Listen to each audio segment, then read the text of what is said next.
Alright, you guys, we got a Dodge Charger here, 2016. He's something about a sound that's going on. I think it's probably the alternator or something. Go ahead and give it some gas. Alright, that's good.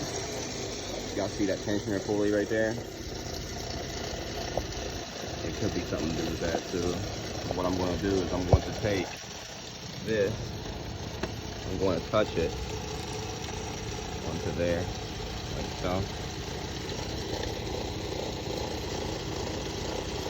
Alright, you put your ear to it, and the sound travels.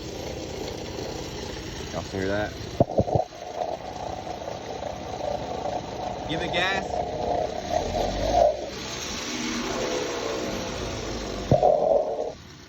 I believe it is that alternator though. Alright, so I need to call and get some pricing for him for the alternator and the belt tensioner. So we will be doing that in the next couple days. They're asking $600 for the alternator for that vehicle, you guys. That is fucking crazy. I can't wait to get my commercial account, y'all. It's in the works right now.